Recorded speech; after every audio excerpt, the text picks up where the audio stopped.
Yeah, first of all, I thank the organizers of this event, especially Mathur sir and VK Jain sir, then even all other dignitaries from ISRO SAC.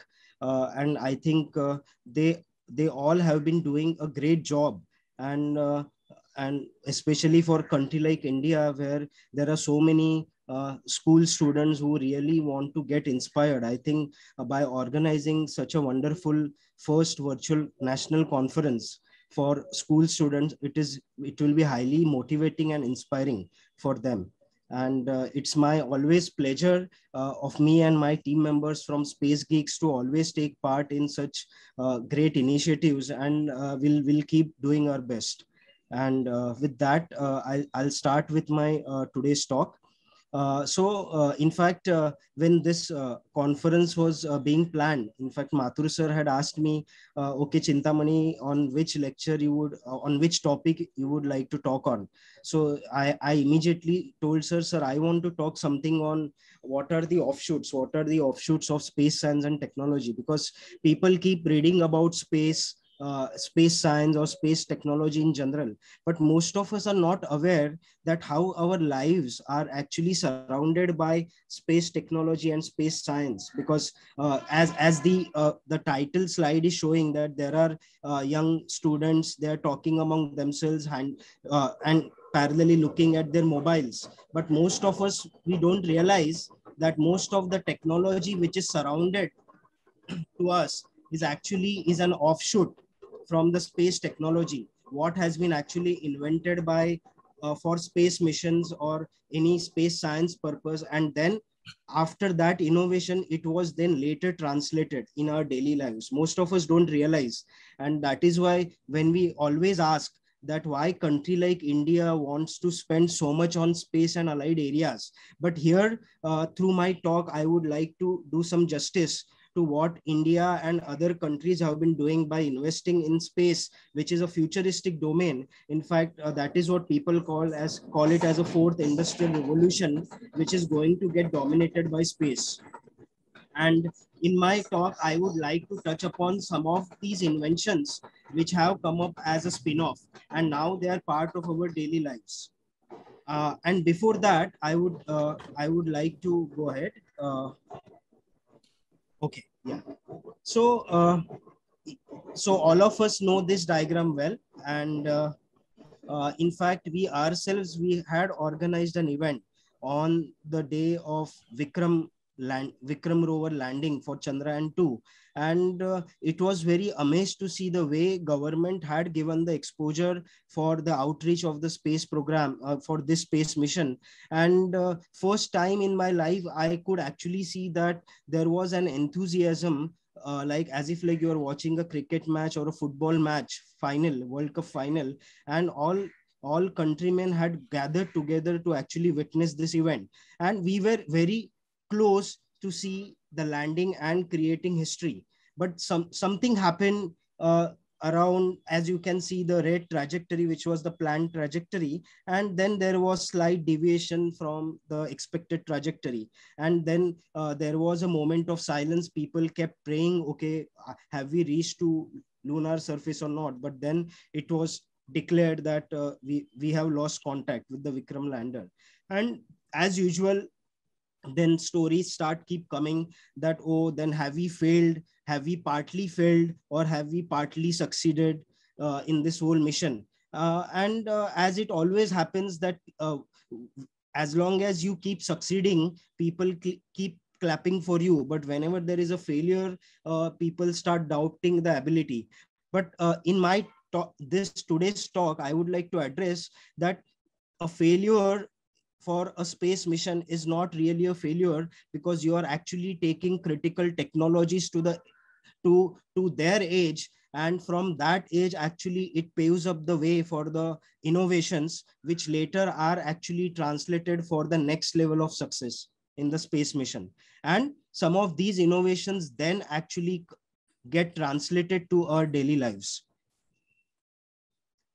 So here I'll just divert for a while. So this is actually the slide taken from the European Space Agency program, where they actually also had a similar mission for the lunar landing mission. And somehow, because of budgetary aspect and other aspects, it was actually scrapped. But then, as you can see in the previous slide, that something went wrong around the altitude of 2 to 3 kilometers. So what, assuming that we had the same trajectory for the landing, which this slide I got from the public domain information, that if the lander which was actually traveling, as you can see, it was actually traveling horizontally, and then later at 2 to 3 kilometers altitude, it had to go through a braking phase followed by the approach phase when it was supposed to go for landing, and there something went wrong. And then the questions were raised. So the whole aspect is, I want to move on to the next slide, that how many people have been successful to the moon. So as this bar diagram is visible to all of you, you can see all the attempts by the major countries who have been working in space much before India. And you can look at their attempts, out of which some of them are unsuccessful, some of them are successful, some of them are partially successful. And if we look at this graph, then in the retrospect, if uh, we analyze our own effort, then you come down to India. So in our very first attempt, we had a very successful orbiter called Chandrayaan-1. And in fact, Chandrayaan-1 was the mission which could actually detect water on the moon. All previous missions which have gone to the moon, they had only speculated the presence of water. But it was our Chandrayaan-1 mission which could detect water on the moon. And all of us should be proud of that, that in the very first attempt, we were successful. And then the Chandrayaan-2 mission, as people talk about the failure stories, but it is not a complete failure, but it is actually partially successful. I'll go to the next slide. Okay. So in Chandrayaan-2, we had actually selected the site near the south pole of the moon. So the question is, why the south pole of moon? So first of all, it is unexplored. Its craters have been untouched by sunlight for billions of years, offering an undisturbed record of the solar system's origin. And its permanently shadowed craters are actually estimated to have the large quantity of water, which is very important for humanity if we later settle on the moon, because we need to somehow come up with technologies to actually make use of that water. And its elemental and positional advantages make it suitable pit stop for the, as I said, future space exploration.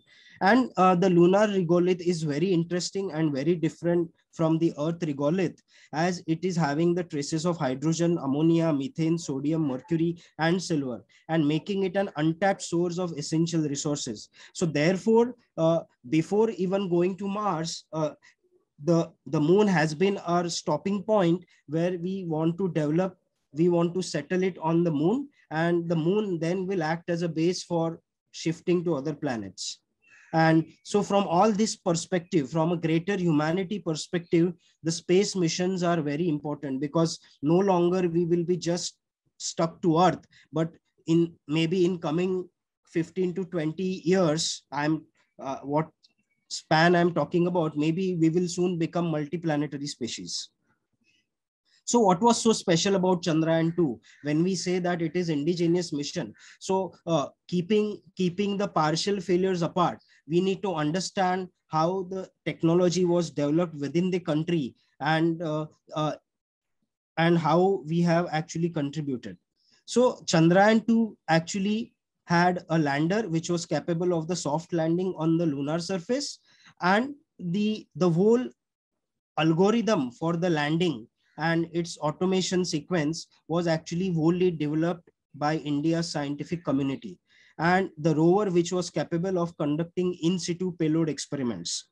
So I feel that when we just talk about failure or success, basically how that technology is rooting from the country itself, and how the scholars, like so many, there are dignitaries present right now who have already contributed to Space Applications Center ISRO and the country's space technology. I'm fortunate to present in front of them that they have really contributed to the community, and based on which our nation is actually has become self-reliant. So the another aspect was Chandrayaan 2 was launched by Geosynchronous Satellite Launch Vehicle Mark 3, which is basically was termed as Bahubali by the Indian media because it's very huge. As you can see, its height is around 43 meters, and it can lift off mass of around 640 tons, which was actually used by for Chandrayaan 2 mission. It had basically the combination of stages: the solid rocket boosters, liquid stage, followed by the upper cryogenic stage, and it was completely developed within the country.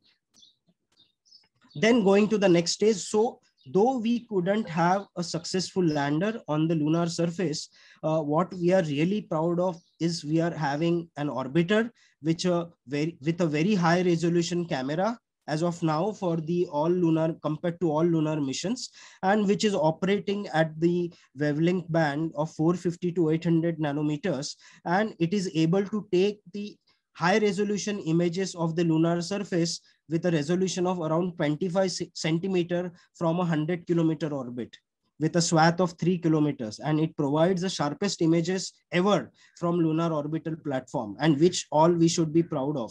So as it came from a tweet from ISRO on October 3, that the Chandrayaan's 2 orbiter payload, it was activated, and it could detect charged particles and its intensity variations during its first passage to the geotail during the September month. And so this clearly shows that, okay, we have partly failed, but we have also partly succeeded, and that itself becomes a learning platform for the next success. And with that, I really pray for the success for the Chandrayaan 3 mission, and I think the whole country is praying for that. So going to the next slide. So as the whole topic is about the offshoots of space science and space technology, so it's also a proud moment to know that ISRO has developed a Desi version of the GPS called as Navik, and these Navik chipsets now soon will be available through mobile phones. And in fact, a company Xiaomi had talks with ISRO in which Xiaomi mobiles will actually have Navik chipsets, and in fact now they're already in production by I think a Bangalore based company. So that's a very proud moment for us, and it was actually when the Indian government realized that we should have our own satellite system for geolocation services, and that is how the whole concept of Desi GPS version was actually its birth took place. And now we are proud that we are having a constellation, Indian constellation of around 7 satellites, which will provide very precise geolocation services for us. And going to the next slide. So as I mentioned that we always, whenever there is a failure, people always question, or people also question why country like India should spend so much on technologies like space and in the space and allied areas. So here there is a bar diagram from NASA, which is actually talking about the spin-offs coming from NASA and how it has actually contributed in the long run in the economic sectors from the space investment. So as you can see in the bar diagram, you have from the year 1989 to 2013, and you have the different sectors.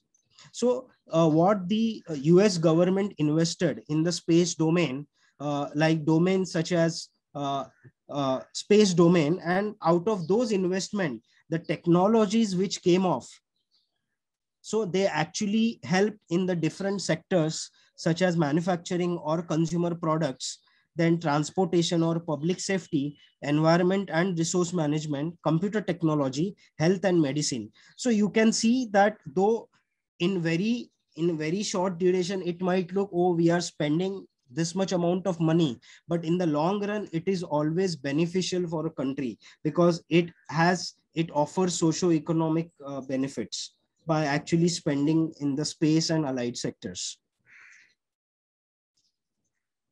I'll go next. And here is another slide from the European Space Agency document, which I came across, that which talks about if there is a company which is having wide portfolio, and out of its portfolio, the one aspect is that it is working for any space agency such as European Space Agency. Then having associated their product or services or technology, which for which the time, money and energy has been spent, how that actually affects in the firm's output. So there are a lot of benefits as mentioned on the slide. You have technological effects, you are having commercial effects, you are having effects on organization and methods, and you also have work factor related effects. So as we talk about the technological effects, so when you are actually getting associated with the European Space Agency and or any other international space agency, so you always have derivatives of the from the innovation. There is always a possibility of new products. There is a diversification of your existing product, and there can be further improvements in your existing product or services. And once you are part of the space country's space program or international space program, it actually increases the probability for international cooperation, and you tend to increase your sales network. And if you are actually associated, so for this, in case of this slide, they have mentioned European Space Agency, but from the Indian perspective, if there is a company which is working with ISRO, so they always have a marketing reference that, oh, we have been providing our products or services to ISRO. And with that as a benchmarking, because everyone knows the kind of intelligence, the kind of technology innovation is actually expertise needed to actually come up with product and services for the space missions or space technology, and that becomes a benchmarking. So automatically these companies are recognized in the market. It acts as a marketing reference, and automatically, because the kind of quality control and the requirements are there, which are very stringent requirements to actually approve your technology or product for space mission. So automatically you tend to increase your quality control in your product, and automatically your project management is further refined, your production techniques are improved. So in turn, it actually benefits to a company in the long run, that having worked for any specific target space mission for a country, and having produced a technology, it helps in the long run. So then I come to the different small cases which have evolved over a time and which have actually come from the space technology. And in fact, my own research topic is associated with magnetic fluids. I've been working on for actually understanding the particle dynamics inside magnetic fluid and developing it from the sensor's perspective. So the magnetic fluid is very interesting, novel material, and in fact, there are no naturally occurring liquid magnets in nature. So it is very novel material, was invented at NASA. And let's talk about that. So as you can see, the magnetic materials are most of the magnetic materials we come across, which are either they are in the solid form, in the form of permanent magnets or a soft magnetic material. And it was initially people were thinking, can we have liquid magnets? And there have been some studies since 1930s if one can create a very applicable and having wide applicable magnetic suspension.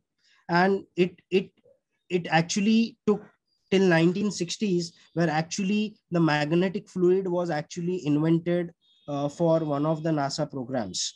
So it was actually the researcher Stephen Papel at NASA, who was actually part of controlling liquid rocket fuel in the outer space. Because all of us, we know that when we actually go in the space, we are having microgravity conditions, and then in such microgravity conditions, it becomes very challenging to actually have control over the liquid fuel injection inside the rocket.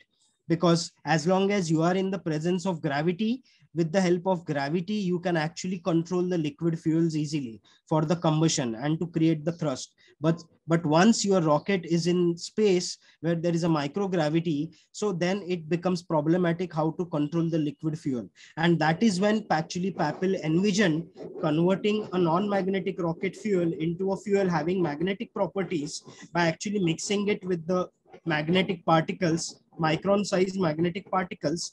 And then this magnetic suspension having a liquid fuel was actually controlled in zero gravity by powerful magnets. So in fact, electromagnets. So when I pass a current, the electromagnet is activated, it creates a magnetic field pulse, and with that pulse, I am able to pump the liquid fuel in the combustion chamber. And that is how the controlled thrust can be created. And it was then in the year 1965, the first US patent came on ferrofluids for its rocket application. And realizing the other wide applications of magnetic fluid, or they even call it as ferrofluid, it began in the year 1968, where actually the Ferrofluidics Corporation was actually registered by scientists R.E. Rosenzweig and R. Moskowitz. And the official name for the product was actually changed to the ferrofluid. And everyone knows about this company, Ferrofluidics Corporation. And since then, there have been numerous applications of ferrofluids encompassing domains of healthcare, engineering, and developing scientific applications. So I am going to touch upon some of those topics. So all of us, I know that there are many school students must be present here. They are actually fan of sports cars and the luxury cars. But there is some connection I would like to draw between these luxury cars and sports cars, that these cars contain actually a the fluidic dampers or shock absorbing dampers, which actually make your car ride very smooth. So how does that happen? So as you can see in the animation over here, that you are actually having a ferrofluid or magnetic fluid.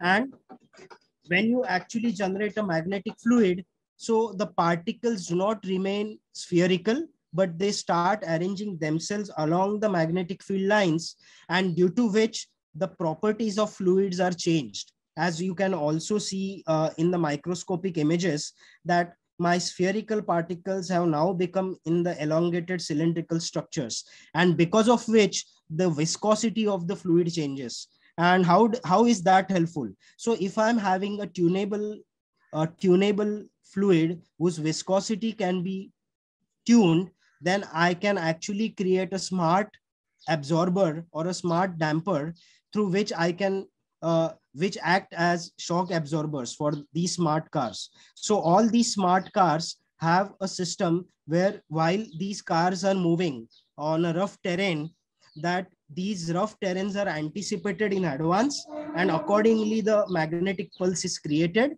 which actually changes the viscosity of the fluid, and then you actually do not feel that you are having a very rough ride. So I'll just show a video, interesting video on this. Okay, so let me play an interesting video. So in fact, the very immediate application people realized was actually for military applications from the ferrofluids, and from the military applications, it has actually translated to these luxury cars. So I'm not going to run through the complete video. I'll come to a stage. Now you can see the Humvee of US Army vehicle, which is actually, these vehicles are sent for the battle purposes, and they are actually, the battle terrains are not smooth roads. These are very rough terrains, and on the rough terrain, if you are driving a car, you can of course expect a bumpy ride. And so let's see how these magnetorheological dampers have actually helped in actually making materialize a smooth ride in despite of a rough terrain. So now you can see that uh, the person who is sitting is actually undergoing a test ride, and this is actually a piston which is acting as a shock absorber. And if there is no if there is no there is no smart shock absorber, then you will see what person actually goes through. Let me go ahead. So now the person is trying to drink water in a bumpy ride, and now you can see he's not able to drink water, and you can literally see how bumpy the ride is. He seems frustrated. And now let's see when they actually switch on the smart magnetorheological dampers, and now what is the output. So I have kept the sound off as I'm explaining. And now you can see that the piston has actually the electromagnets, and when the field is switched on, it now starts tuning the viscosity of the fluid. And as a result of that, based on whatever is a rough terrain being anticipated, the fluid viscosity is changed accordingly. And now you can see the same car is now, when the dampers are activated, the the car ride doesn't actually turns out to be that bumpy. The person is able to drink water without any hassle. See, he's able to drink water. Okay, so I think as you can see that the ferrofluid, which was actually invented for controlling liquid fuel, how it has been actually translated into a daily life technology, be it for the defense purpose or be it for luxury cars, like what I showed in my previous slide. So with that, I'll move on to the next slide. I think this part is already explained, that the overall idea the ferrofluid provides is actually it automatically adjusts to the road surface, and it gives a rapid response to any road condition, and overall it results in a smooth ride quality, which actually, so this is a technology which has come as a spin-off. So imagine in 1960s, what was actually the money which must have been spent for inventing ferrofluid. It has in the long run gave a spin-off where it is actually helping us in our daily lives. So with that, I'll go to the next slide, which is another application of ferrofluids. In fact, all of us, we know about high quality speakers, and all of us know how speakers, what is the working principle of speakers, how they produce sound. So every speaker has a diaphragm, and that diaphragm is electromagnetically controlled, and because of the it is electromagnetically controlled, it is actually oscillating, and those oscillations result in creating sound waves. But in the process, the electromagnetic coil gets heated, and also there is a friction between the coil, the moving diaphragm, and the electromagnet. So to address these aspects, the magnetic fluid speakers have come, and these magnetic fluid speakers actually allow to actually conduct the heat away from the voice coil, and it actually also helps in the damping of the coil, and people have also found that it actually produces a high quality sound. So in fact, I had gone abroad to present my research work in the field of magnetic fluid, and there I happened to meet a researcher who was then associated with Sony. And that time he told me that, oh, in 2-3 years, you will see what magnetic fluid has to offer. And then I recently come across the product which was recently launched by Sony. They are called as magnetic fluid smart speakers. And these speakers they actually have the magnetic fluid, which allows a better conduction of heat and basically the damping of the coil. So in a way, it has achieved the energy consumption by 35. It has reduced the energy consumption by 35%, and it has also contributed in the sound quality. With that, I go to the next slide, coming to the wireless headsets, how it has come as a spin-off. So it was all of us, we know the very famous statement by the Neil Armstrong, the first human who landed on moon via Apollo 11 mission. He said, that's one small step for man and one giant leap for mankind. And but you can imagine, just to have this one statement transferred, communicated all the way from lunar surface, then to the Apollo module, the Eagle lander, and the orbiter, and then from orbiter all the way to Earth. It was not a challenge. It was not an easy task. And apart from that, this whatever Neil Armstrong is saying from the lunar surface, he should actually able to communicate properly with the then US president. And so the NASA had to actually collaborate with the private industry to deliver the best headset communicating technology possible. And there were actually the special headset from a special funded program were actually developed, which actually Neil Armstrong and other astronauts that time could wear, and they could smoothly communicate all the way from lunar surface back to Earth. And today, if we see what is the translation of this technology, so the same company which invented these headsets later got into actually the gaming headset. So most of you must be playing games on Xbox and other gaming platforms. So these Xbox headsets are actually come from the same company which had actually produced headsets in 1969 for Neil Armstrong. And later, these headsets were actually also evolved in what is called as the aeroplane pilot headset, which is famously known as MS-50 headset.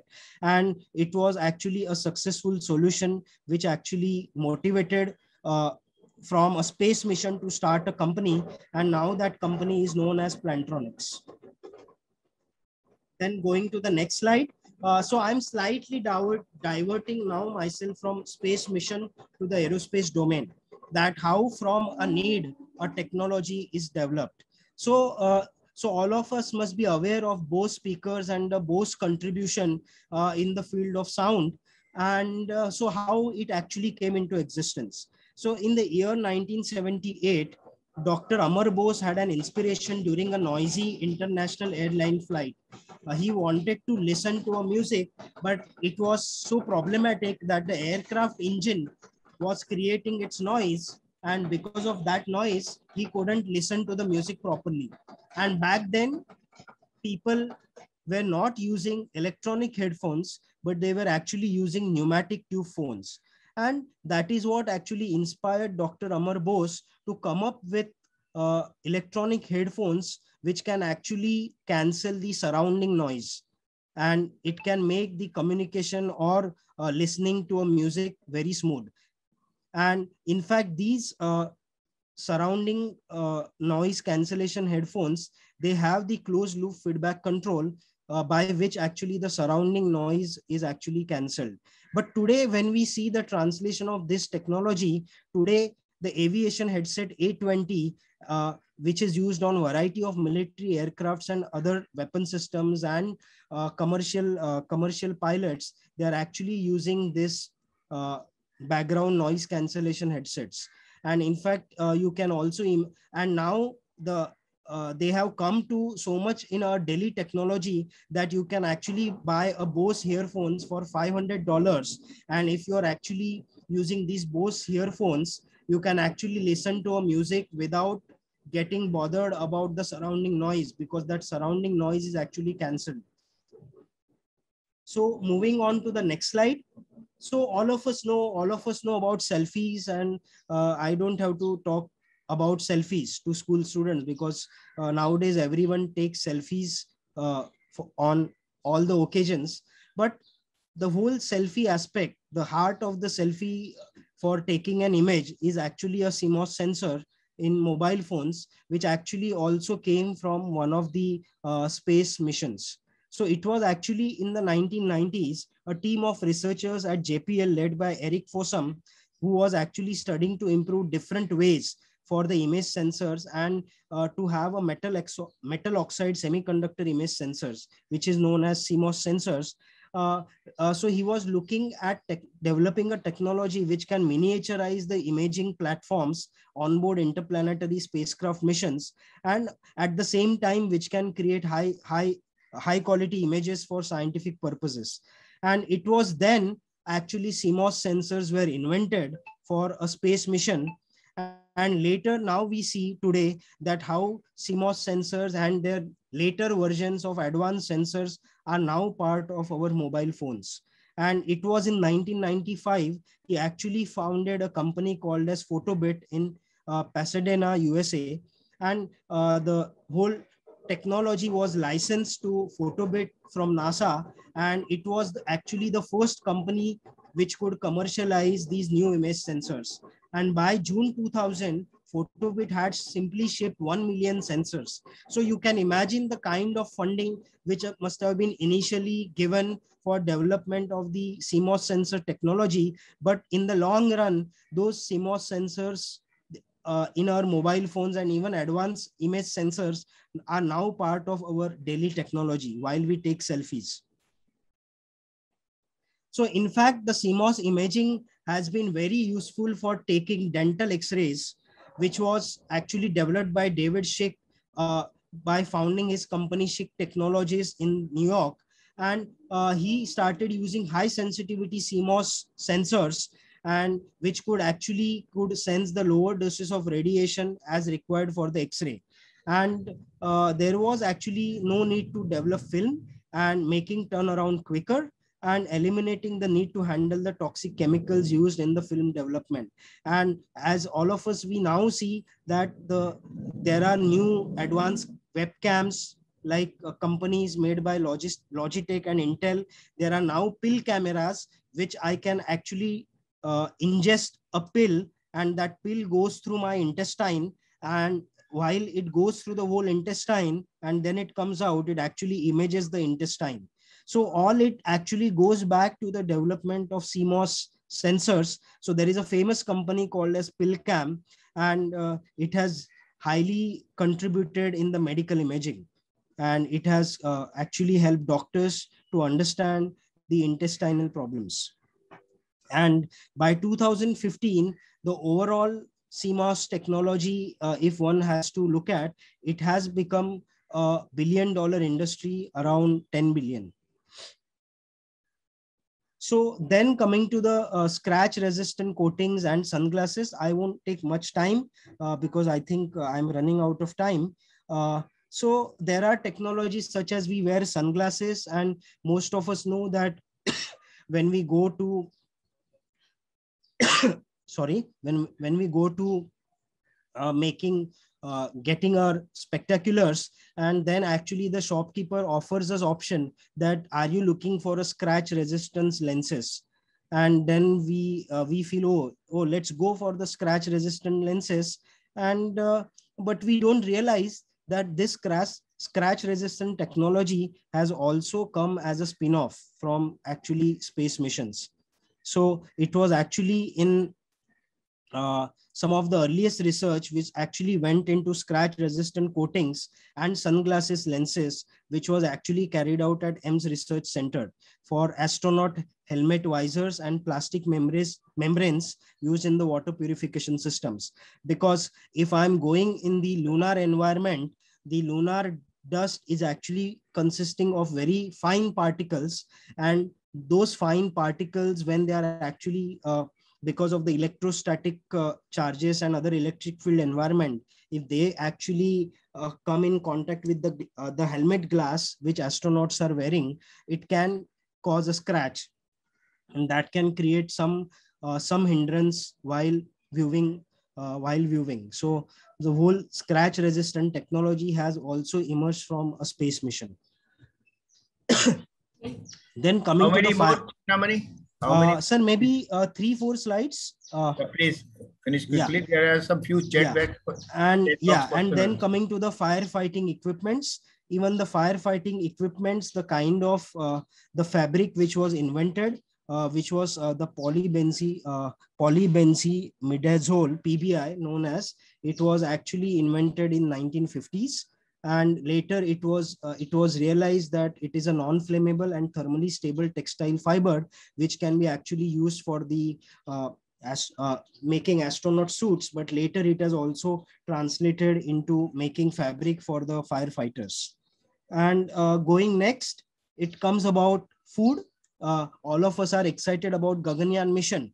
And if the astronauts are going to spend some time in space, they are not going to have normal pav bhaji in space or pani puri, but the specialized food has to be developed, which can not only take care of the what is to be carried, but also takes care of the nutritional value, because in the space you require a food which provide you which needs to provide your nutritional value, because there are drastic changes in the human physiology.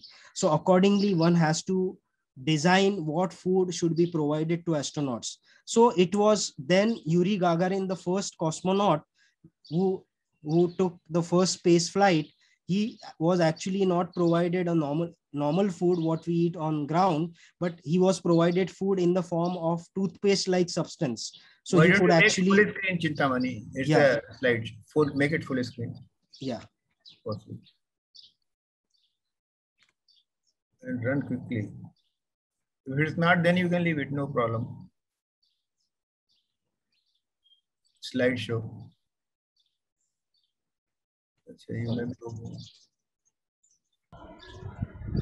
Yeah.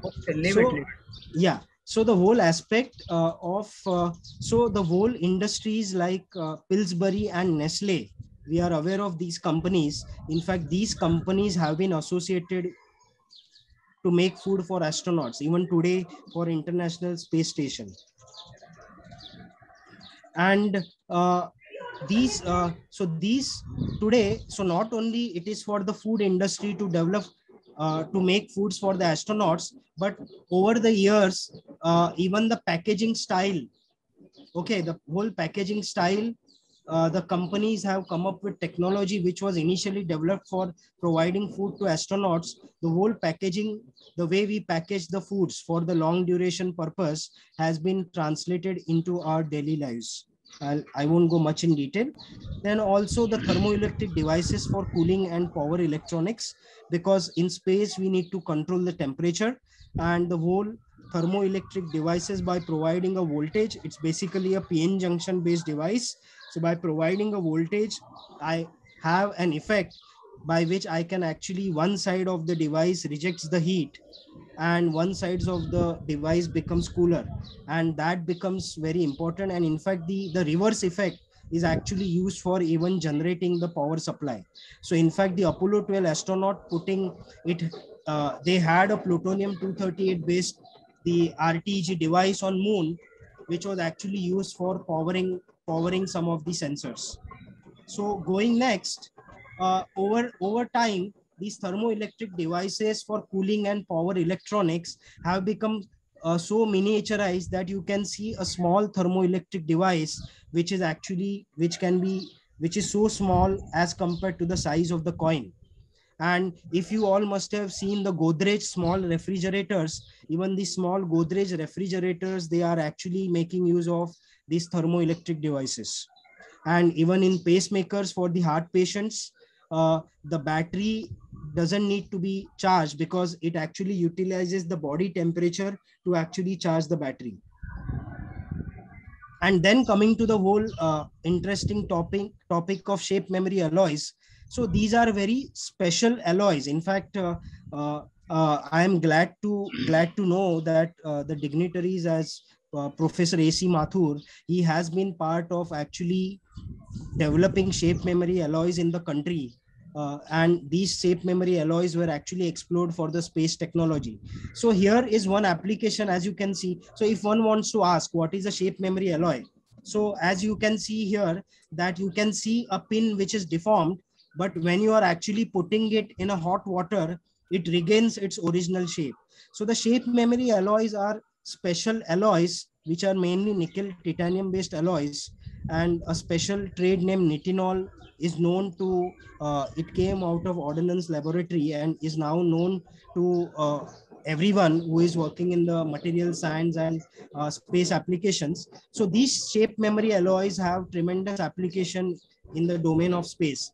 And as you can see the other GIF in the slide, so the research has been being carried out that if I am using a rover or basically a rover tire which is made up of such nitinol wires, so if there is a wear and tear happens for a rover, and then if I'm not, generally I'm not able to repair that, but then if there is such deformation while landing or while going on rough terrains, I can actually pass a small current, and that current will generate heat, and because of the heat its original shape will be actually regained. So I won't go much in the GPS Chintamani, because you all of go us know fast GPS. already. Already you had taken 15 minutes Yeah, more. We'll have to yeah, cut short Mr. Jain's yes, talk. yes, yes. Then I think So I question think answer will not take then, Mathur. I think there are 20 questions. Because yes, many speakers are there to speak, the schedule would get upset. right, no problem. So I'll stop at this stage, and we keep organizing online workshops for school level space and astronomy.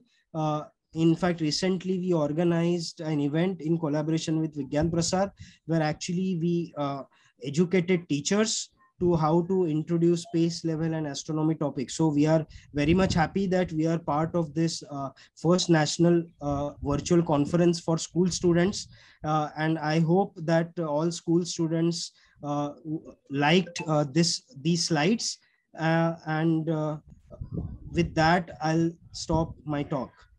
Thank you all.